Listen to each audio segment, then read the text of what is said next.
안녕하세요. 매일 새로운 사연을 전하는 읽어주는 사연 라디오입니다. 구독과 좋아요, 많은 공유 부탁드립니다. 오늘의 사연 시작하겠습니다. 안녕하세요. 저는 결혼을 앞두고 있던 30대 중반의 여성입니다. 한 번도 결혼에 대한 환상을 가져본 적이 없었기 때문에 저에게 결혼은 해도 그만 안 해도 그만인 것이었습니다. 그러다 지금의 남자친구를 만나면서 처음으로 결혼하고 싶다는 생각을 했었지요. 하지만 결국은 저는 혼자 살 팔자인가 봅니다. 내년에는 인생 2막을 시작하게 될 줄 알았는데 씁쓸합니다. 저는 외국계 금융업에 종사하고 있습니다. 결혼을 안 하려던 건 아닌데 늘 공부와 일이 먼저다 보니 연애할 틈이 없었습니다. 가끔 관심을 표현하며 다가오는 남자들이 있었지만 번번이 제가 너무 늦게 눈치를 챘었지요. 말 그대로 버스가 떠난 다음에서야 말이에요. 그러다 보니 어느새 소위 홍기가 가득 차버렸더라고요. 당시 저는 독서토론 동호회 활동을 하고 있었는데 유일하게 직장생활 외에 제가 사람들을 만나는 일이었습니다. 워낙에 사람들 많은 곳에 가는 걸 제가 별로 안 좋아하기도 하고 회사 야근도 많아서 술자리로 이어지는 외부 활동은 하기가 어렵더라고요. 고심 끝에 골라서 시작한 게 독서토론이었지요. 학창 시절부터 책을 좋아하기도 했고요. 그곳에서 남자친구를 사귀게 될 줄은 당연히 상상도 못했고 계산에도 없던 일이었습니다. 동호회 인원은 13명이었는데 출석률로 따진다면 50% 정도 되었습니다. 직장인들로 구성되어 있기도 했고 강제성도 없었으니 솔직히 50%도 대단하다고 생각했습니다. 그러다 하루는 저와 남자친구 단 2명만 출석을 한 날이 있었어요. 그날이 저와 남자친구가 사귀게 된 계기였던 것 같아요. 남자친구가 저에게 어차피 우리 둘밖에 없는데 밥이나 먹으러 가자고 하더군요. 저도 회사 끝나자마자 불이 나게 왔던지라 배가 많이 고팠기에 좋다고 했습니다. 그렇게 어쩌다 둘이 사적인 이야기를 나누게 되었는데 말이 잘 통하더라고요. 남자친구는 인근 중견기업에서 일하고 있다고 했습니다. 저희 회사에서 그다지 멀지도 않았고요. 다음엔 퇴근 후에 커피라도 한잔 하자는 남자친구의 제안이 싫지 않았어요. 그런 식의 만남이 몇 번 반복되다 보니 어느새 저희는 자연스럽게 연인 사이가 되어 있었습니다. 사귄 지 1년쯤 지났을 무렵 남자친구 집에 인사를 드리러 가게 되었습니다. 남자친구 어머니께서 좋아하신다는 특정 제과점에 케이크와 꽃바구니를 사들고 갔어요. 제가 나이는 있었어도 이런 경험은 처음이라 굉장히 떨리더라고요. 남자친구의 집은 서울 외곽 주택가에 위치해 있었습니다. 솔직히 겉에 보이는 걸로 사람을 평가하면 안 되는 건 저도 잘 알지만 시댁 식구들이 거주하는 곳이 반지하라는 걸 알고는 조금 놀라기는 했어요. 왜냐하면 남자친구는 직장 근처 오피스텔에 살고 있기도 했고 좋은 차도 가지고 있었으니까요. 평소에 씀씀이도 적은 편이 아니었기 때문에 저도 모르게 나름대로 어느 정도 기대치가 있었던 모양입니다. 집 안으로 들어가니 정리가 하나도 안 되어 있었습니다. 신발장에 어지럽게 널브러진 신발들과 여기저기 걸쳐진 옷과 수건들을 보고 있으니 정신이 하나도 없더라고요. 제가 어디 앉아야 할지 갈피조차 잡을 수 없었습니다. 결국 들고 온 케이크와 꽃바구니를 부엌에 내려놓고는 거실 한쪽에 앉았습니다. 소파도 없어서 맨바닥에 앉았어요. 이럴 줄 알았으면 치마 말고 바지를 입고 올 거라는 생각을 하는 찰나였는데 남자친구 어머니께서 고기 사올 줄 알고 고기 구워 먹을 준비를 했는데라며 혀를 차시더라고요. 좀 황당했지만 저도 모르게 죄송하다는 소리가 입에서 튀어나갔습니다. 남자친구가 어머님께 지금이라도 사올 거냐고 물으니까 집 앞에 정육점 가서 사오라고 하셨어요. 안창살 있으면 안창살 사오라고 저희 뒤통수에 대고 소리를 치셨습니다. 정육점으로 가는데 무슨 말을 해야 할지 모르겠더라고요. 남자친구도 제 기분을 눈치챘는지 마음 쓰지 말랍니다. 원래 격식이 없으신 분들이라면서요. 정육점에 도착해서 어머님이 시키신 대로 안창살을 샀습니다. 계산은 남자친구가 했고요. 제가 하려고 했는데 당황한 상태에서 남자친구를 따라 나오다 보니 핸드백을 두고 나왔더라고요. 다시 집에 도착하니 아까 못 봤던 사람이 한 명 있었습니다. 남자친구의 여동생이었어요. 남자친구보다 6살 어린 여동생이 있다는 이야기는 들었는데 친하진 않다고 했어요. 성격이 너무 안 맞는다고요. 너무 뻔뻔하고 생각이 짧아서 이야기를 하다 보면 화가 난다나요. 그때만 해도 제가 실제로 남자친구의 여동생을 본 적은 없었던 상황인데 남자친구가 그렇게 이야기를 하니 오히려 남자친구가 이상해 보였습니다. 좀처럼 남에 대해서 그런 식으로 험담을 하는 성격이 아니거든요. 하지만 남자친구 여동생의 언행과 태도를 지켜보니 남자친구가 그토록 싫어하는 게 충분히 이해가 되더라고요. 화장을 고치려고 핸드백을 여는데 누군가 손댄 것 같은 느낌이 들었습니다. 저는 항상 핸드백 중간을 잠궈두는데 그게 훤히 열려 있었거든요. 하지만 그때만 해도 스스로 예민해서 깜빡한 거라고 생각하고 가볍게 넘겼습니다. 그런데 아무리 찾아도 제 립스틱이 안 보이더라고요. 며칠 전에 산 명품 브랜드로 새거나 마찬가지였고 좀 전에 오는 길에 남자친구 차 안에서도 발랐는데 말이에요. 차에서 떨어뜨렸나 싶어서 이따 집에 갈 때 찾아봐야겠다 생각했습니다. 하지만 차까지 갈 필요도 없었어요. 거실 바닥에 신문지를 깔고 고기를 구워 먹기 시작했습니다. 하얀 원피스를 입고 갔던 저는 옷차림에 신경 쓰느라 몇 점 먹지도 못했어요. 그러다 남자친구 여동생이 쌈장 찍은 고기를 들고 이리저리 설레발을 치더니 결국 제 옷에 흘리더라고요. 저도 모르게 인상을 쓴 모양입니다. 남자친구 어머님께서 사람이 실수할 수도 있지 뭘 그렇게 무안을 주냐면서 성격이 원래 그렇게 예민하냐고 물으시더군요. 그러자 그 여동생이 한다는 소리가 원래 여자가 나이가 들면 그렇게 짜증이 쉽게 난다면서요? 라고 저에게 묻는 거예요. 그제서야 알겠더라고요. 남자친구의 어머니도 여동생도 저를 마음에 들어하지 않는다는 걸요. 고기가 코로 들어가는지 입으로 들어가는지 모를 식사를 끝내고 언제쯤 집에 가려나 눈치를 살피고 있었습니다. 기분도 안 좋고 마음도 많이 상해서 빨리 집에 가고 싶은 생각뿐이었어요. 그런데 어머님께서 부엌에서 수박하고 복숭아를 가져오시더니 저더러 좀 잘라보라고 하시는 겁니다. 손님으로서 인사드리러 온 자리에서 이런 일을 하게 될 줄은 예상치 못했기 때문에 굉장히 당황스러웠어요. 변명 같지만 제 이야기를 좀 해보자면 제가 대학교에 들어가고 나서 어머니께서 사고로 세상을 떠나셨습니다. 어머니가 떠나신 이후 처음엔 제가 어머니의 역할을 맡아 해보려고 했어요. 집안일도 하고 식사 준비도 하는 일들이요. 하지만 아버지께서는 저는 제 인생을 살라며 더 열심히 공부하고 좋은 직장에 가라 하셨습니다. 주부로서의 삶은 결혼하면 좋든 싫든 하게 될 것이니 미리부터 경험할 필요 없다고요. 그리고 절대 자랑은 아니지만 어려서부터 저는 비교적 유복한 집안에서 자랐습니다. 그래서 필요할 때는 집안일을 도와주시는 도우미 이모님이 오시곤 했기 때문에 더욱이 제가 집안일이나 요리에 신경 쓸 이유가 없었어요. 하지만 남자친구의 어머니께선 어떻게 여자가 그 나이 먹도록 칼질도 못하냐면서 이게 다 엄마가 없어서 그렇다 말씀하셨습니다. 지금부터 당신이 하나부터 10까지 다 가르쳐야겠다고요. 그런 말을 듣고 있는데 너무 속상했습니다. 남자친구가 왜 자꾸 듣기 싫은 소리를 하냐면서 자기가 자른다고 일이 달라고 한마디 나서서 해주긴 했지만 한번 뱉은 말이 주워 담아질 리 없잖아요. 남자친구 어머니께서는 단도직입적으로 묻겠다며 그 나이 먹도록 왜 결혼을 안 했냐고 물으셨습니다. 솔직히 좀 억울하더라고요. 남자친구나 저나 동갑인데 저희 아버지는 남자친구에게 그런 질문 안 하셨거든요. 사람이 사회생활하다 보면 결혼이 좀 늦어질 수도 있는 거라면서요. 저도 똑같이 사회생활을 하고 있었는데 왜 제 나이는 이토록 문제가 되는 건지 싶었습니다. 하지만 어머님께 이런 식으로 따지고 들 수는 없는 노릇이었으니 그냥 직장 생활하다 보니 늦어졌다고 말씀드렸습니다. 그러자 그 직장은 계속 다닐 거냐고 물으셨어요. 여자가 벌어봤자 얼마나 버냐면서요. 제가 다니는 회사는 육아휴직이 비교적 잘 되어 있어서 최대 3년까지 쉴 수 있기 때문에 굳이 관둘 이유가 없다고 말씀드렸습니다. 아버지는 뭐 하시냐는 질문에 사업하시는 분이고 여전히 현역에서 일하고 계신다 했더니 돈은 많이 버시냐고 묻더라고요. 이런 질문을 아무렇지 않다는 듯 하시는 모습을 보고 황당했지만 저도 마음속에서 어떤 반발심이 생겼던 상태라 많이 버신다 했습니다. 한 달에 1,000은 기본이라고요.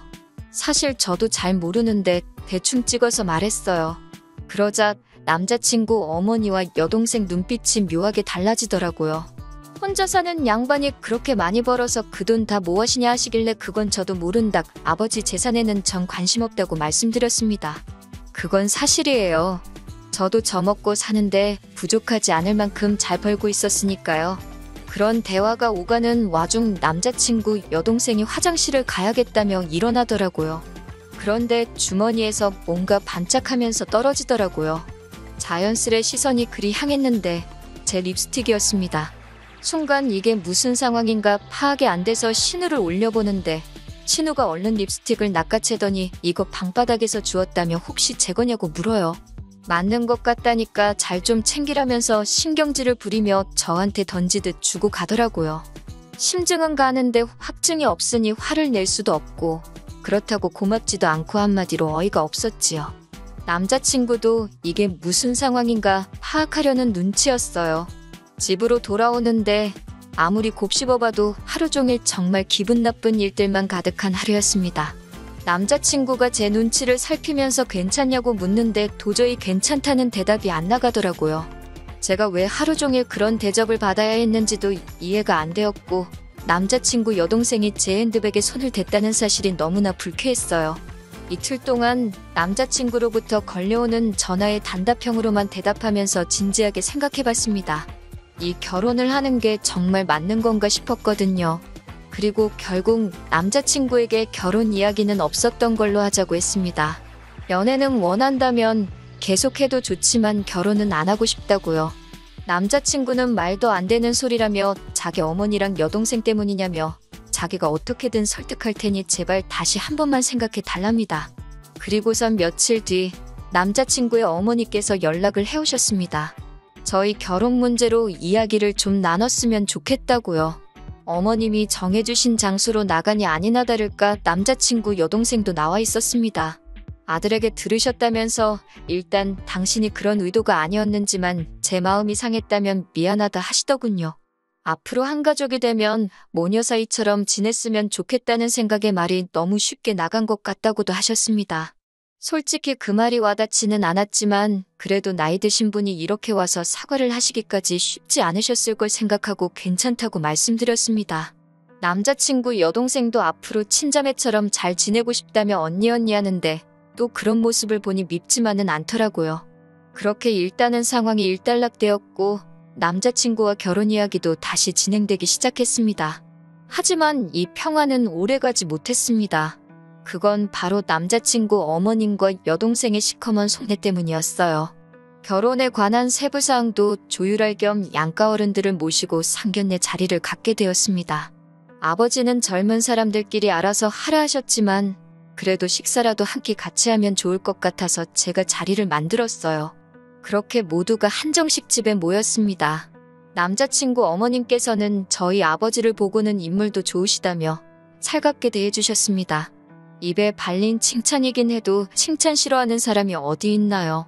남자친구 여동생도 계속해서 저에게 언니, 가방은 어디서 산 거냐? 언니 오늘 너무 예쁘다며 애교를 부렸고요. 남자친구는 이 모든 상황을 굉장히 뿌듯하게 느끼는 듯 보였습니다. 처음에 인사드리러 갔던 날과는 확연히 다른 분위기에 어쩔 줄 모르긴 했지만 결과적으로는 훨씬 기분 좋은 자리였어요. 서로 껄끄러운 이야기는 조금도 오가지 않았습니다. 다만 남자친구 어머니께서 우리는 이제 다 한 가족이니까 서로 힘들면 돕고 이해하고 품어주고 그렇게 살자 하시더군요. 얼마나 듣기 좋은 말인가요? 그때는 그 속뜻을 몰랐기에 제가 남자친구의 어머니와 여동생을 오해한 것 같아 미안한 마음까지 들었습니다. 하지만 그로부터 며칠 뒤 저는 정말 황당한 제안을 받았습니다. 남자친구와 신혼살림을 차릴 집을 알아보던 시기였어요. 남자친구 오피스텔 보증금하고 제가 모아둔 돈을 합치니까 1억이 좀 넘더라고요. 저희 아버지가 좀 더 보태줄 테니까 아파트를 하나 사라고 하셨지만 손은 안 벌리기로 마음을 먹은 상태였기 때문에 전세를 구할 생각이었어요. 그런데 어디서 그 이야기를 들으셨는지 어머님께서 저한테 연락을 해오셨습니다. 어머님께서는 멀쩡한 집을 납두고 왜 전세를 구하냐며 물으셨습니다. 당연히 저희가 아버지 집에 들어가서 살 줄 알았다고요. 저는 왜 그렇게 생각하셨는지는 모르겠지만 그럴 계획은 없다고 말씀드렸어요. 그러자 저희가 저희 아버지랑 같이 살면 남자친구의 오피스텔 보증금은 당장 급한 돈이 아니니 빌려 쓰실 참이었대요. 제가 그 이야기를 듣는데 뭐라고 달리해드릴 말씀이 없더라고요. 제 돈도 아닌데 이러쿵저러쿵 할 수가 없잖아요. 그리고 무엇보다 남자친구랑은 단 한 번도 저희 아버지 집에서 셋이 사는 쪽으론 이야기를 해본 적이 없거든요. 제가 아무런 말도 하지 않자 어머님은 아니면 당신하고 여동생이 저희 아버지 집에서 신세 좀 지시겠답니다. 사돈 집에 들어와서 사신다는 말씀이시냐고 물으니 반지하가 사람 살기가 너무 힘들다고 그러시는 거예요. 그러면서 앓는 소리를 하시는데 아무리 그래도 어떻게 저희 아버지 혼자 사시는 집에 어머님이랑 예비 신우가 들어와서 사나요? 그건 말이 안 되잖아요. 어머님께 죄송하지만 그건 안 될 것 같다고 말씀드렸습니다. 그러자 그럼 다시 처음으로 돌아가서 저희들이 들어가서 살고 남자친구 오피스텔 보증금을 내놓으랍니다. 저희만 잘 살면 다냐고 화를 내시면서요. 불쌍한 당신 모녀는 어쩌라는 거냐고요. 황당하고 어이가 없었지만 뭐라 대꾸도 못하고 어머님의 억지를 듣고 있는데 어머님께서 저더러 하시는 소리가 나이도 많은 애가 시집오면서 맨몸으로 덩그러니 오려고 했냐고 그러시대요. 내가 너한테 집을 사내라고 한 것도 아니고 내 아들 보증금은 내가 좀 쓸 테니 네 친정 가서 살라는데 그게 그렇게 어렵냐면서 말도 안 되는 소리를 계속 하셨습니다.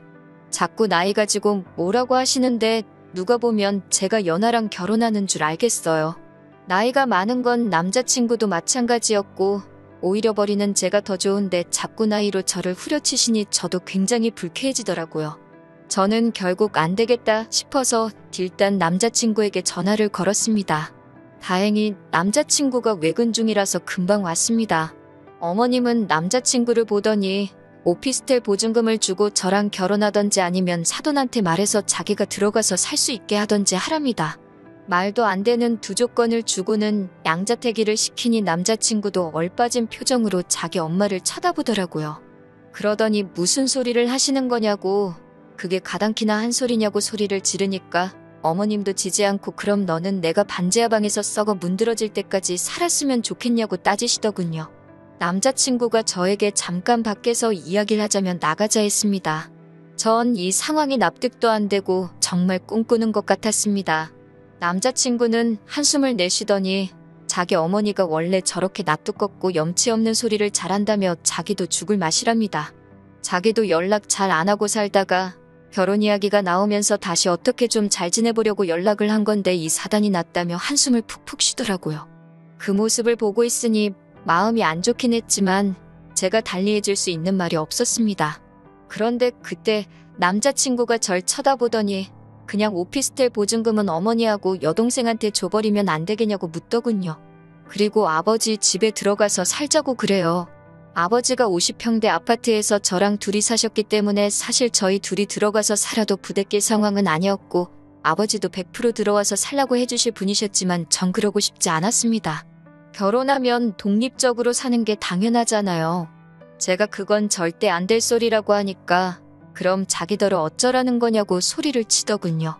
제가 냉정하게 왜 당신 어머니가 집이 없으신 것도 아닌데 왜 거주 문제를 우리 결혼식을 통해서 해결하려고 하시는지 이해할 수가 없다고 했습니다.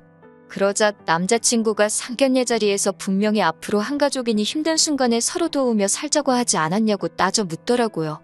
카페에서 기다리던 남자친구 어머니까지 따라 나오셔서는 저더러 그렇게 가족 간에 선 긋고 그러는 거 아니라면서 정말 너는 내가 하나부터 열까지 다 가르쳐야겠다는 말씀을 또 하셨습니다. 순간 정말 이성의 끈을 놓아버릴 뻔했어요. 그런 제 심정도 모르고 어머님께서는 계속해서 아니면 저희 아버지더러 집을 파시라고 한 뒤 당신 반지하 보증금, 남자친구 오피스텔 보증금 그리고 저희 아버지 집값에 제 적금 모든 돈을 합쳐서 건물 하나를 사잡니다. 그래서 층별로 따로 살면 진정한 한 가족이 될 수 있다나요. 듣다 보니 완전히 저와 저희 아버지를 호구라고 봤던 것 같더라고요. 저는 너무 웃기고 발칙한 어머님의 꿈에 실소가 터졌습니다. 제가 어머님께 정말 좋은 시도셨지만 안 될 것 같다며 급기야 박장대소를 하고 말았습니다. 어머님은 저더러 제정신이냐고 어디 시험이 될 사람이 말하는데 그따위로 웃냐면서 화를 내셨지만 도저히 웃음을 멈출 수가 없었네요. 저는 남자친구에게 너도 꿈 깨라고 욕심도 적당히 내라고 배탈난다고 한마디 했습니다. 남자친구는 지금 그게 무슨 소리냐며 결혼할 사이니까 이런저런 방법을 생각해 볼 수도 있는 거 아니냐며 저더러 말 조심하랍니다. 막말로 자기랑 헤어지면 누가 저 쳐다봐주기나 할 것 같냐면서요. 그 말을 듣는데 우습더라고요. 제가 남자친구에게 난 돈이라도 있지만 넌 돈도 없는데 누가 정말 쳐다봐주기나 하겠냐고 똑같이 빈정댔습니다. 이때는 당연히 파혼을 결심한 상황이었기 때문에 말도 막 나가더라고요. 어머님께서 저더러 말 그따위로 할 거냐고 그러길래 어머님 존재 자체가 저 사람한테는 이제 짐이라고 나이 많고 돈도 없는데 홀어머니의 시집 안 간 신우까지 어떤 여자가 시집 오려고 하겠냐고 사부쳤습니다. 아들 총각 귀신 만들기 싫으시면 정신 똑바로 차리시고 사돈될 집안 재산 욕심내지 마시라고 다다다 싸붙이고 손에 2만 원 쥐어드렸습니다. 카페 커피값 내시라고요. 하원을 하기까지 한 2달 동안 정말 마음이 지옥과 천당을 오가는 기분이었습니다. 그래도 막판에 하고 싶은 말을 다 해서 그런지 미련은 없습니다. 당연히 남자친구에게선 자기가 생각이 짧았다며 그래도 자기 어머니인데 제가 말을 함부로 해서 순간 홧김에 막말을 하게 된 거라고 자기만 잘못한 건 아니랍니다. 그래도 자기가 남자니까 먼저 사과한다고 서로 잘 이 고비를 잘 넘겨보잡니다. 헛소리엔 매가 약인데 차마 몽둥이로 때릴 수도 없어서 그냥 무시했지만요. 무슨 연락이 오건 읽기만 하고 한 달 동안 싹 무시만 했더니 더 연락은 안 옵니다. 지금 무슨 생각을 하고 있을까요? 절 놓친 걸 후회하는 것 같긴 합니다. 독서 동호회 사람들에게 절 수소문하는 것 같더라고요. 저는 더 이상 동호회에 나가지는 않지만 그 안에 아직 친한 몇몇의 사람이 남아있었기에 상황을 들을 수 있었네요. 결혼은 어쩌면 제 인생엔 없는 이벤트일지도 모릅니다. 하지만 나쁜 일이 있으면 좋은 일도 있는 법이잖아요. 이번 일로 액땜했다 생각하고 좋은 일 기다리면서 살아볼까 봐요. 긴 이야기 들어주셔서 감사합니다. 오늘의 사연은 여기까지입니다. 구독과 좋아요, 알람 설정해주시면 앞으로 더 좋은 사연으로 찾아오겠습니다. 감사합니다. 안녕하세요. 매일 새로운 사연을 전하는 읽어주는 사연 라디오입니다. 구독과 좋아요, 많은 공유 부탁드립니다. 오늘의 사연 시작하겠습니다. 안녕하세요. 저는 결혼을 앞두고 있던 30대 후반의 여성입니다. 원래는 결혼 생각이 없었는데 뒤늦게 남편을 만나 결혼을 계획하게 되었어요. 늦게 만난 만큼 남들보다 더 행복하게 살고 싶었고 남편과 제가 백년해로 할 줄 알았습니다. 하지만 남편의 충격적인 정체에 저는 결국 이 결혼 생활의 종지부를 찍을 수밖에 없었어요. 중소기업에서 격리로 15년 일을 했습니다. 집에 돈이 없어서 대학은 진학하지 못했어요. 제 밑으로 남동생 둘이나 있었거든요. 원래는 공부에 워낙 욕심이 있었기에 어떻게든 대학에 가고 싶었지만 힘들어하는 부모님을 보고 있자니 고집을 피울 수가 없었습니다. 그렇게 고등학교를 졸업하고 바로 사회생활에 뛰어들게 되었어요. 솔직히 격리로 일하며 벌었던 돈 대부분은 다시 친정으로 들어갔습니다. 친정아버지는 몸이 안 좋으셨고 불행인지 다행인지 남동생들은 공부를 잘했기 때문에 학비다 뭐다 계속해서 돈이 필요했거든요. 그래도 그 점에 있어서 한 번도 불만을 갖거나 불평을 해본 적은 없습니다. 제 성격이 그래요. 싫은 소리 한다고 상황이 어떻게 달라지는 것도 아닌데 뭐하러 해서 주변 사람들 마음까지 아프게 하나 싶은 거지요. 하지만 살다 보니 때로는 그렇게 해야 하는 경우도 있더라고요. 제가 아프다 소리를 안 하면 다들 제가 괜찮은 줄 아니까요. 아무튼 그렇게 일만 하다 보니 연애도 제대로 못 해보고 나이가 35을 넘어갔습니다. 그나마 간간히 들어오던 소개자리도 35이 넘어가니 거의 끊기다시피 했고요.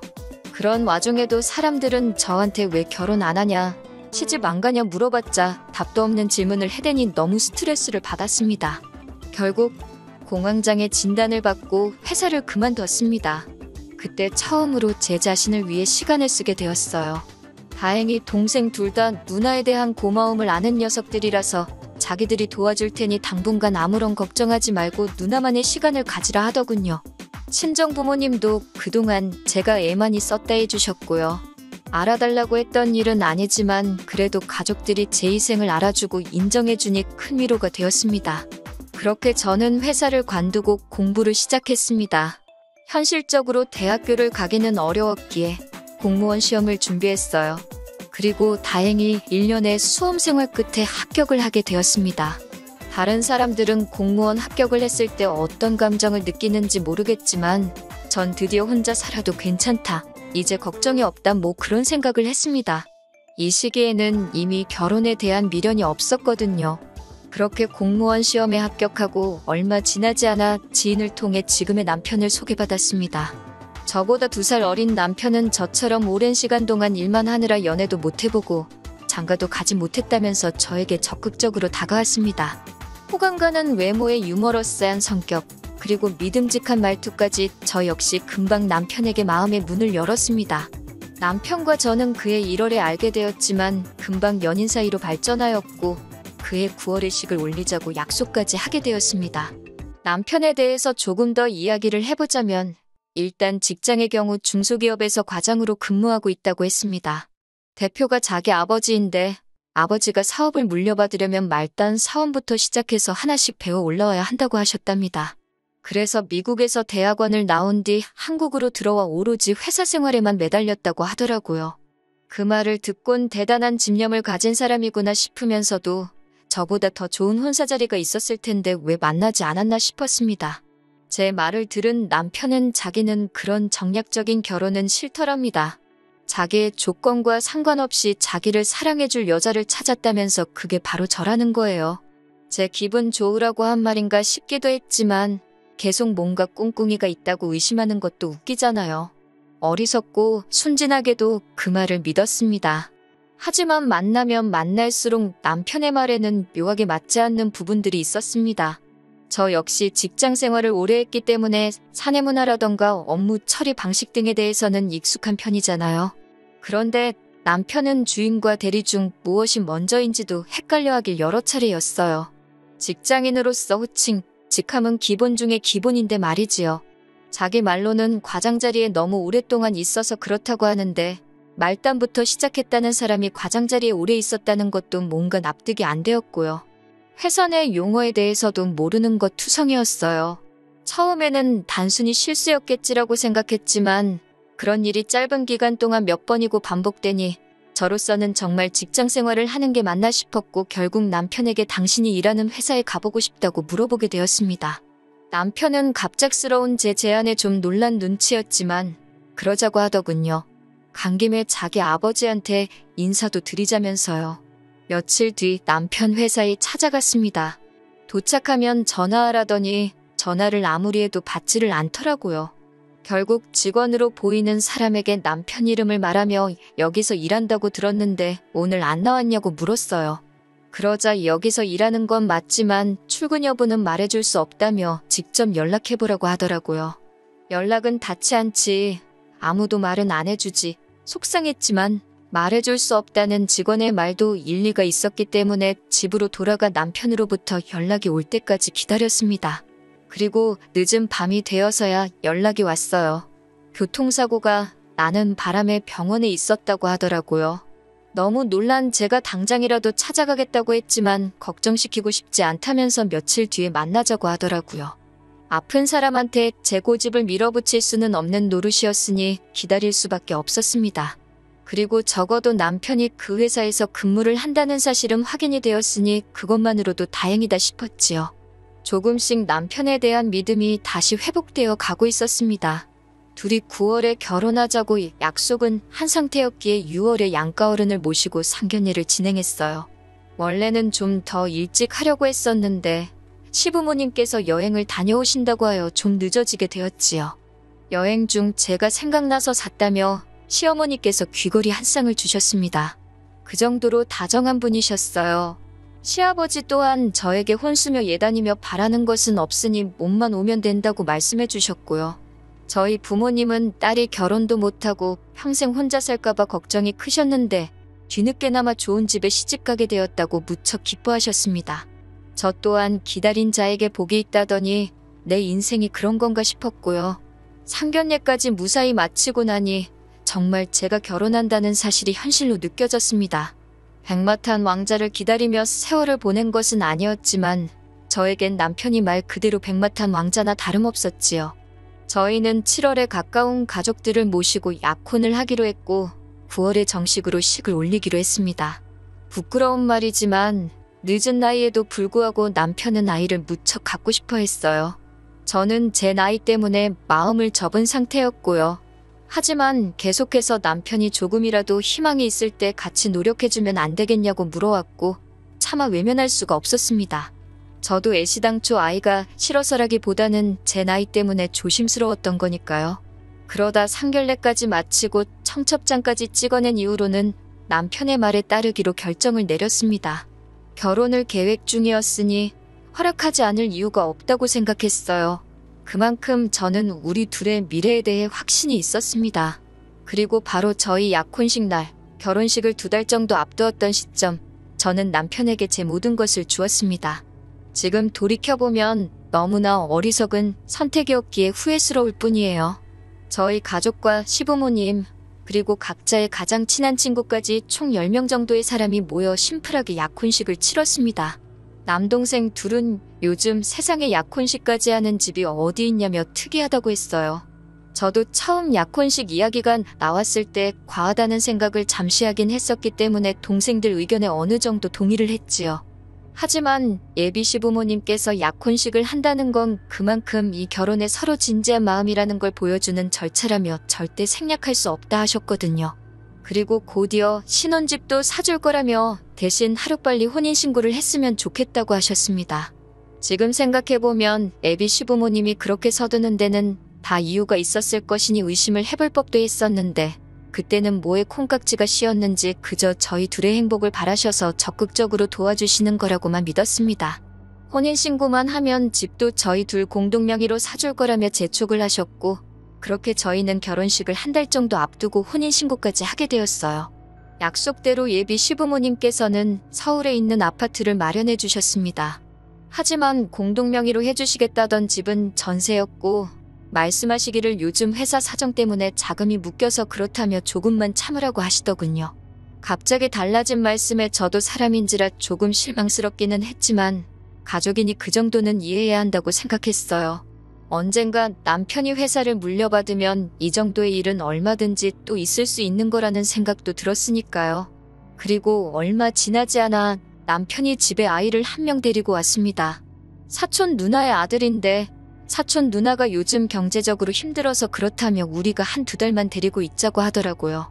아이는 8살이었는데 사촌 누나의 아이라서 그런지 남편과도 무척 닮은 느낌이었어요. 문제는 저도 남편도 출근을 해야 했기 때문에 집에 아이를 봐줄 사람이 없었지요. 남편은 이참에 저에게 일을 그만두는 게 어떻겠냐고 물었어요. 어차피 자기가 회사를 물려받으면 사모님 소릴나 들으면서 살면 되는데 뭐하러 고생을 하냐면서요. 하지만 남들이 어떻게 생각하든 저에겐 지금 제 직업이 처음으로 제가 원해서 선택한 길이었기 때문에 쉽게 놓을 수 없었지요.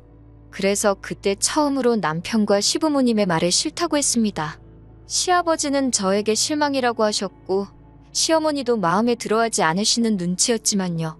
그런 이유로 남편이 낮에는 시어머니께서 아이를 봐주시고 저녁에는 저희가 데려와서 보고 그렇게 되었습니다. 시어머니는 말끝마다 저에게 그렇게 해서 아이랑 정이 들겠냐며 혀를 차셨지만 전 솔직히 왜 이 아이랑 제가 정이 들어야 한다는 건지 납득이 되질 않았어요. 그러다 결혼식을 이틀 앞두고 그 이유를 알게 되었어요. 그날은 제가 평소처럼 출근을 했다 급격히 컨디션이 나빠져서 일찍 집에 오게 되었습니다.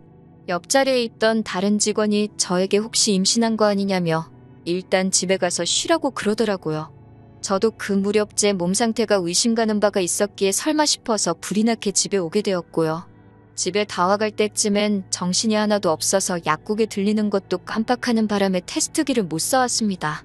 일단은 좀 누워서 쉬자 생각하고 안방에 누워 있었어요. 얼마나 누워 있었을까?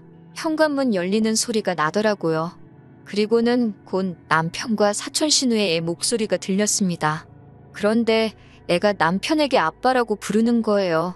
처음엔 당연히 제가 아파서 헛걸 들었다 생각했어요. 그런데 애가 계속 아빠 아빠하고 부르니까 남편이 아빠라고 부르면 안 된다니까 집에서는 삼촌이라고 불러야지 이러는 거예요. 순간 등골에 소름이 쫙 끼치더라고요. 아빠라니 이게 무슨 소리인가 싶었어요. 제가 방문을 열고 나가 남편에게 물었습니다. 아빠라는데 그게 무슨 소리냐고요? 아무래도 제가 아프기도 했고 예민해진 탓에 목소리가 좀 높게 나갔어요. 그러자 애가 무서웠는지 또다시 아빠 저 아줌마 무섭다면 남편 뒤로 숨더라고요. 아이는 거짓말을 못하잖아요. 직감적으로 알아챌 수밖에 없었습니다. 사촌 시누애가 아니라 남편의 아이라는 것을요. 저는 그 길로 바로 남편의 혼인관계 증명서를 확인하였고 충격적인 사실을 알게 되었습니다. 총각인 줄 알았던 남편은 결혼 생활을 10년이나 했던 이혼남이었어요. 저는 그 사실을 알고선 그 자리에서 쓰러지는 줄 알았습니다. 제가 왜 나를 속였냐고 물으니 남편은 제 앞에 무릎을 꿇고는 아이 엄마가 재혼을 한다며 아이를 데려가라는데 자기는 도저히 혼자 키울 자신이 없었대요. 그런 와중에 저를 알게 되었는데 동생들을 위해서 그토록 오랫동안 헌신했다는 사실을 듣고선 그렇다면 자기 자식도 친자식처럼 키워줄 거란 믿음이 생겼다나요. 그 말을 듣는데 억장이 무너지는 줄 알았습니다. 비로소 제 인생을 되찾았다고 생각했는데 그게 아니었으니까요. 남편은 바로 시부모님에게 연락을 드렸고 한두 시간도 채 되지 않아서 시부모님이 집으로 찾아오셨습니다. 시아버지께서는 이미 혼인신고까지 다 한마당에 어쩌겠냐며 저더러 이렇게 된 이상 마음 독하게 먹고 잘 살라고 하시는 거예요.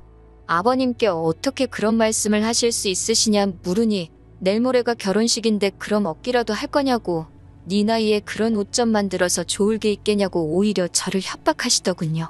그 와중에 시어머니는 당신이 미안하다며 이게 아니라는 걸 알면서도 두 남자를 말리지 못했다고 대신 평생 속죄하는 마음으로 저를 대할 테니 그냥 우리 원래 그랬던 것처럼 사이좋게 행복하게 살자 하셨습니다. 솔직히 말하면 화와 분노보다는 그냥 눈앞이 깜깜했습니다. 시아버지 말씀대로 결혼식이 내일 모레인데 혼인신고까지 다 한마당에 제가 무엇을 할 수 있을지 감이 안 오더라고요. 결국 시부모님이 돌아가시고 남편은 잠든 그 새벽에 미친 듯이 인터넷을 뒤졌습니다. 그리고는 혼인신고를 한 지 3개월 전이면 취소가 가능하다는 한 줄기 희망을 발견했어요. 저는 이튿날 아침 바로 변호사를 찾아갔습니다. 변호사는 사기로 인한 혼인신고인 만큼 취소가 가능할 거고 위자료도 받을 수 있을 거라며 저를 위로해 주었습니다.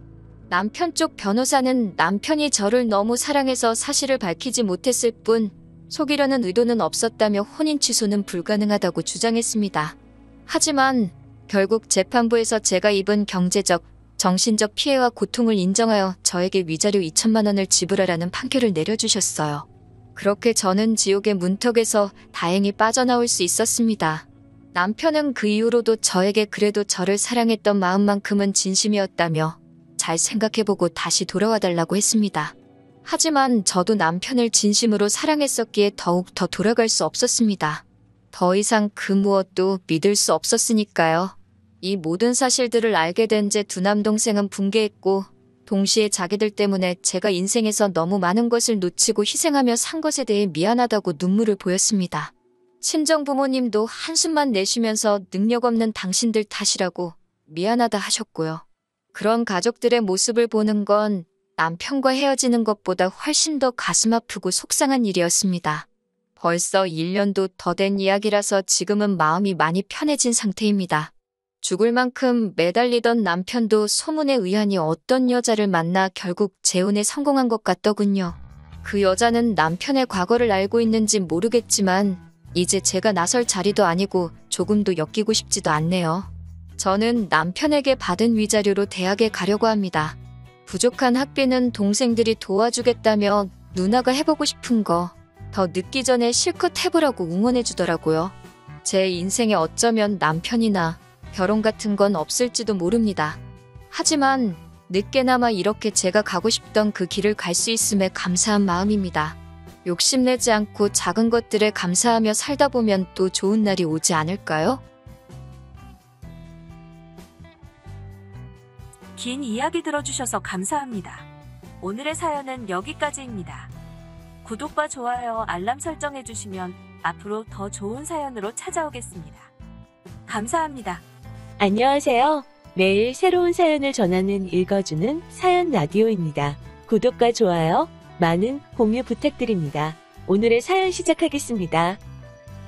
안녕하세요. 연애 2년 반, 결혼한 지는 2년 된 30대 중반의 여성입니다.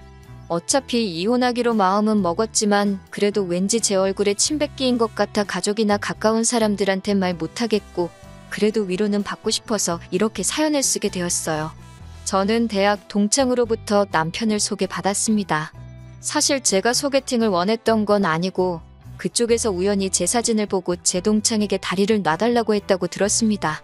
당시 제 동창이 취업 준비 중이었는데 남편이 동창이 가고 싶어하는 회사에 먼저 다니고 있었거든요.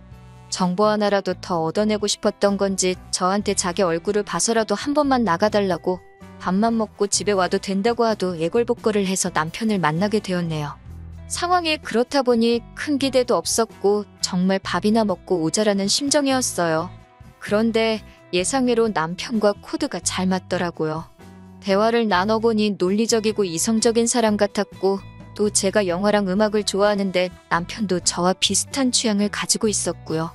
여러모로 말이 잘 통하니까 시간 가는 줄 모르고 대화를 나누게 되었고 그렇게 저희는 얼마 지나지 않아 연인 사이가 되었습니다. 사귄 지 2년쯤 되었을 무렵 남편은 저에게 정식으로 프로포즈를 해왔고 저도 결혼을 한다면 이 사람과 한다고 생각해왔기에 큰 고민하지 않고 프로포즈를 받아주었습니다. 하지만 본격적으로 결혼 준비를 하면서 큰 고비가 있었습니다. 돌이켜 생각해보면 그때 파혼을 했어야 했는데 제가 어리석었어요. 결혼 이야기가 나오고 나서 가장 껄끄럽지만 해야만 했던 대화가 돈 이야기였습니다. 사귀는 동안 거의 반반씩 데이트 비용을 부담하고 있었고 둘 중 누구도 버겁다는 말을 하지 않았기 때문에 구체적으로 돈 이야기를 나눌 이유가 없었거든요. 하지만 이제 결혼식 비용부터 신혼살림까지 준비를 시작해야 했으니 어쩔 수가 없었지요. 저는 지방 공무원이고 남편은 일반 사기업에 다니는 회사원입니다. 당연히 제 월급은 남편에 비하면 현저히 적은 편이지만 저는 제 소유의 작은 아파트가 있습니다. 청약으로 당첨된 아파트였는데 부모님과 셋이 같이 살고 있었어요. 남편은 당연히 그 집이 저희 부모님 집이라고 생각했지 제 집일 거라고는 상상도 못했던 모양이에요. 제가 집이 있다고 하니까 어찌나 좋아하던지 입이 귀에 걸리게 생겼더군요. 아무튼 그 밖에 저는 모아둔 돈이 4천 정도 있었고 남자친구는 8천 정도 있었습니다. 저희가 사는 지역에선 1억 2천이면 아주 좋지는 않아도 평범한 빌라나 좀 오래된 작은 평수 아파트 전세 정도는 들어갈 수 있었어요. 그런데 남편은 완전히 다른 생각을 하고 있더라고요. 저희 부모님이 작은 평수로 전세를 얻어 나가시고 제 소유의 아파트에서 살림을 시작하자더군요. 저는 그건 말도 안 된다고 아주 난색을 표했습니다. 제가 어렸을 때 아버지의 사업 실패로 늘 새살이만 했기 때문에 제가 청약에 당첨됐을 때 무조건 부모님을 거기서 살게 해드리겠다는 제 나름의 결정이 있었기 때문입니다. 다시는 부모님이 집주인의 눈치를 본다거나 다음 계약을 걱정하며 전전긍긍하시는 모습을 보고 싶지 않았으니까요. 제가 남편에게 그렇게 이야기하자 남편도 더는 별말을 못하더군요. 저는 남편에게 대출을 받으면 이자가 나가니까 예산에 맞춰서 집을 구하자고 했습니다. 그러자 남편이 집은 시댁에서 해줄 거라고 걱정하지 말라더군요. 속물 같지만 솔직히 그 말을 들었을 때 감사하고 기분도 너무 좋더라고요.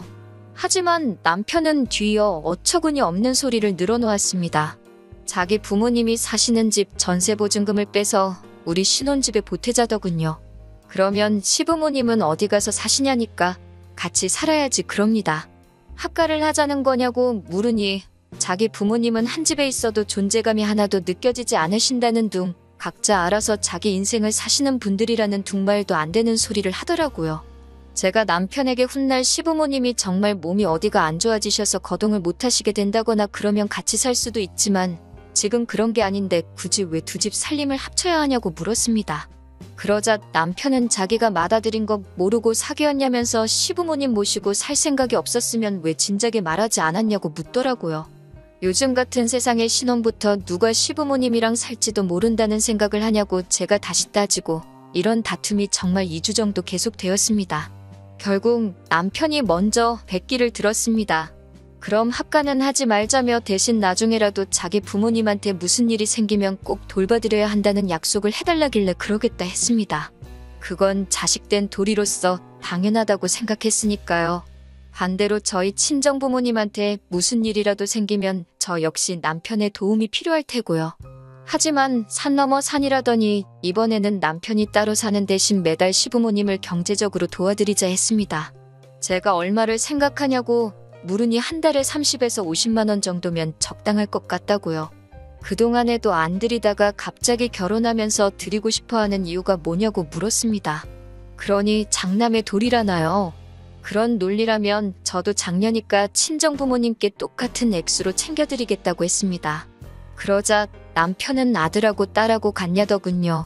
결국 화가 머리끝까지 난 제가 남편에게 파혼을 선언했습니다. 남편에게 헤어짐을 고하고 걸려오는 전화도 문자도 다 무시했어요. 그렇게 3일쯤 지났을 무렵 시어머니께 전화가 걸려왔습니다. 당신 아들에게 들었다면서 왜 그런 경우 없는 소리를 해서 제 마음을 아프게 한 건지 모르겠다고 미안하다 하시더군요. 적어도 어머님이나 아버님은 그런 걸 바란 적도 없고 바라지도 않는다면서 이번 한 번만 남편이 실언했다 생각하고 넘어가 주면 안 되겠냐고 다정하게 물으셨습니다. 결국 어머님의 설득에 저는 남편에게 다시 한번 기회를 주게 되었습니다. 남편 역시 저에게 사과를 했고요. 하지만 결혼식을 올리고 얼마 지나지 않아 저는 시어머니와 남편이 왜 그토록 저를 잡으려고 하셨는지 이유를 알게 되었습니다. 결혼식을 올린 지 2달 만에 시아버지께서 치매라는 걸 알게 되었거든요. 제가 어떻게 이런 사실을 숨길 수가 있냐고 화를 내니 시어머니와 남편 모두 그게 무슨 소리냐며 자기들도 몰랐다고 억울하다 했습니다. 심증은 있었지만 물증은 없었고 그 와중에 그나마 다행인 건 모르는 사람이 보면 건망증 정도로 보일 만큼 경증이었다는 거예요. 이때라도 결혼을 물렀어야지라고 하신다면 솔직히 이미 혼인신고도 한 상황이었고 주변 사람들한테 결혼하자마자 파혼했다는 소리를 참아야 할 자신이 없었습니다. 사무실에 직원도 몇 명 없는데 다들 저를 어떻게 볼지 걱정도 되었고요. 어리석게도 그 와중에 알량한 자존심과 체면을 생각하느라 현명한 결정을 내리지 못한 제 잘못입니다. 결혼식을 올린 뒤 저희가 한 가지 서로에게 약속을 한 게 있었어요. 언젠가 생길 우리 아이를 위해서 늦어도 5년 안에는 신축 아파트로 이사갈 수 있게 열심히 아껴가며 살자고요. 그런 이유로 제 월급과 남편 월급 모두 제가 관리하고 있었고요. 남편에게 한 달에 용돈으로 50만 원씩 줬고 저는 따로 용돈이라며 떼가지는 못했습니다. 그냥 어쩌다 한번 인터넷에서 옷 한두 벌 사 입는 게 전부였어요. 그렇게 살려고 한 건 아닌데 통장에 숫자가 불어나는 걸 보는 재미에 더욱 덩어리를 졸라매게 되었어요. 그런데 결혼한 지 1년쯤 지났을 무렵 남편이 뜬금없이 시댁에 생활비를 보내야겠답니다. 예상치 못한 지출이기도 했고 분명히 결혼 전에 그런 건 하지 않기로 약속을 했던지라 부담스럽게 다가온 게 사실입니다. 제가 시원스레 그러자고 대답을 하지 못하고 있으니 남편이 갑자기 한다는 소리가 일도 자기가 더 늦게까지 하고 돈도 자기가 더 많이 버는데 불공평하답니다. 그러면서 이제 각자 월급은 각자 관리하고 공통으로 들어가는 건 각출하자고 하더군요. 적어도 남편이 제 앞에서 돈 많이 번다고 유세는 안 떨어서 다행이다 생각했는데 이제 유세까지 떤다 생각하니까 정이 뚝 떨어지더군요. 거기서 끝이 아니라 아니면 자기 퇴근 시간이랑 제 퇴근 시간이랑 2시간 정도 차이가 나니까 저보고 2시간 동안 부업이라도 하랍니다. 제가 집에서 밥하고 살림하는 건 노는 걸로 보였나 봐요. 남편이 입을 열 때마다 점점 더 화가 치밀어 올라서 그래 다 각자 관리하자 했습니다. 잠든 남편을 쳐다보는데 이런 인간이랑 내가 무슨 좋은 날을 누리겠다고 이렇게까지 살아야 하나 싶은 허탈한 마음에 눈물이 다 흘렀습니다.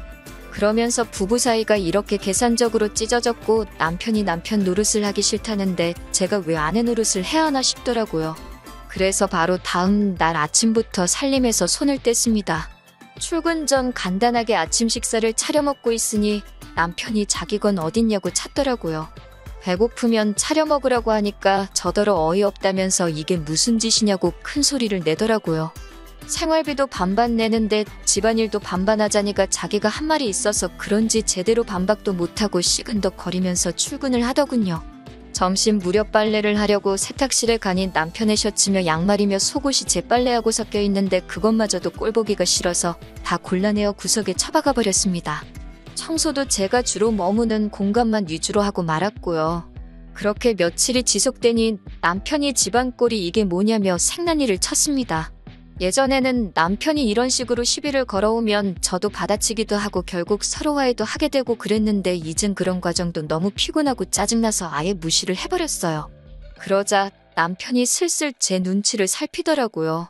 언젠가부턴 술자리도 줄이고 적어도 자기 일은 스스로 챙겨서 하려고 하더군요. 문제는 그런 남편의 조금은 달라진 모습을 봐도 아무런 느낌이 없었다는 거예요. 제 마음이 풀어지지도 않았고 무미건조한 상태였습니다. 이혼을 하지 않았던 이유는 둘 다 지인도 많고 직장 생활에 있어 이혼을 하면 흠이 될 수도 있겠다 싶었거든요. 호사가들 입에 오르내리기도 싫어서 그냥 각방 생활하며 쇼윈도 부부로 지내게 되었어요. 양가 어른들 앞에서는 그냥 아무렇지 않은 척했지만 친정 어머니는 어느 정도 눈치를 채신 것 같았습니다. 아무튼 그런 생활을 8개월쯤 했을 때입니다. 남편 회사에서 전화가 걸려왔는데 남편이 큰 사고를 당했다고 하더라고요. 아무리 미워도 제 남편인데 그 이야기를 듣는 순간 가슴이 철렁 내려앉는 것 같았습니다. 정신없이 남편이 있다는 병원으로 향했어요. 화상사고였습니다. 제법 범위가 커서 앞으로 몇 차례 더 수술을 해야 할 거라고 하더라고요. 정신 못 차리고 누워있는 남편을 보고 있으니 마음이 좋지가 않았습니다. 그나마 직장에서 다친 거라 산재 처리가 될 거라고는 했지만 화상으로 인한 성형수술은 비급여가 많아서 어쩔 수 없이 어느 정도는 남편이 부담을 해야 하는 상황이었어요. 얼굴이나 목같이 보이는 부위라서 수술을 안 할 수도 없는 상황이었고요. 그래도 일전에 제가 들어뒀던 보험도 있고 해서 큰 문제는 없겠다 싶었습니다. 그런데 얼마 뒤 퇴원한 남편이 밖에서 커피 한잔 하자고 절 불러내더라고요. 기껏 나갔더니 저를 앞에 앉혀놓고 돈 이야기를 꺼냈습니다. 당연히 듣자마자 남편 말이 끝나기가 무섭게 거절했어요. 각자 알아서 관리하자던 건 당신이지 않냐고. 그런데 이제 와서 나한테 그러는 거냐고요. 당신도 알다시피 난 당신보다 한참 못 벌고 일도 조금밖에 안 하는데 내가 어떻게 당신을 도와주냐고 하니 난리가 났습니다.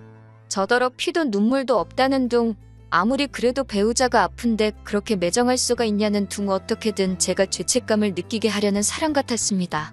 제가 보험에서 돈 나오는데 왜 나한테 난리냐니까 그 보험 해지했답니다. 쓸데없는 보험 같아서 실비고 뭐고 다 해지했대요. 모아둔 돈도 없냐고 하니까 시부모님한테 퍼주느라 다 썼다고 그러고요. 저는 됐다고 더 할 이야기 없다고 자리를 먼저 일어났고 그때부터 시부모님한테 전화가 걸려오기 시작했습니다. 받지 않았어요. 받아봤자 전에 그러셨던 것처럼 사탕 발린 말로 절 이해해 주시는 척하면서 결국은 제 뜻을 꺾으실 분인 걸 알고 있었으니까요.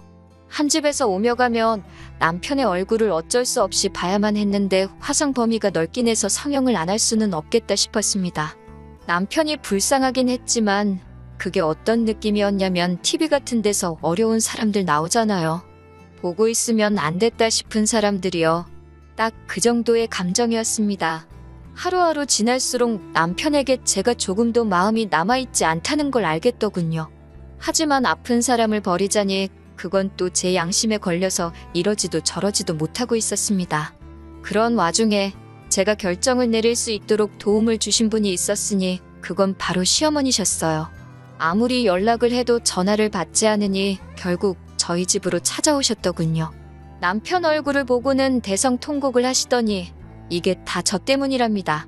제가 남편 돈 쓰는 거 가지고 와도 닥달을 하니까 남편이 일을 무리해서 하다가 저런 사고를 당한 거라면서 이 일은 제 책임이니까 어떻게든 당신 아들 얼굴 원상복구 시켜놓으랍니다. 아드님께서 돈 벌어서 저를 가져다 준 줄 아시냐? 아드님은 이 집에서 숙박비 외에는 아무것도 부담한 게 없다고 했습니다. 남편 노릇이라곤 한 게 없는데 왜 저한테 이러시는 거냐고 쉬지 않고 저도 어머님 말씀을 반박해 나갔습니다. 그리고 동시에 이제 정말 남편과 헤어져야겠다 싶더라고요. 그까지 체면이 뭐라고 이혼도 못하고 이렇게 사나 싶었고 이제 앞으로 시아버지 병세까지 악화되면 시어머니와 남편이 저를 얼마나 잡들이를 해댈지 안 봐도 뻔했기에 이혼을 요구하게 되었습니다. 당연히 남편은 안 한다고 난리가 났고 저는 그럼 소송으로 갈 수밖에 없는데 그러면 변호사비 들고 수임료 떼주고 나면 당신 손에 얼마 남는 것도 없을 거라고 친절하게 알려줬습니다. 남편도 그제서야 제가 농담이 아니라는 걸 눈치챈 것 같았고 결국은 이혼에 동의했습니다. 마침 전세 계약 기간도 거의 끝나갈 무렵이라서 전세 보증금도 수월하게 제 몫을 다시 챙길 수 있었고요. 그렇게 저는 이혼에 성공했고 지금은 자유의 몸이 되었습니다. 옛말에 첫발이 개끝발이라더니 정말 그 말이 딱입니다. 처음부터 파혼했으면 서류가 지저분해질 일도 없었을 텐데 그 생각만 하면 억울하고 화가 나긴 하지만 지금이라도 이렇게 벗어날 수 있어서 다행이라고 생각합니다. 당분간은 저도 운동 좀 하고 취미생활 좀 하면서 살고 싶어요. 친정 부모님과도 좋은 시간 보내면서요. 긴 이야기 들어주셔서 감사합니다. 오늘의 사연은 여기까지입니다. 구독과 좋아요, 알람 설정해주시면 앞으로 더 좋은 사연으로 찾아오겠습니다. 감사합니다.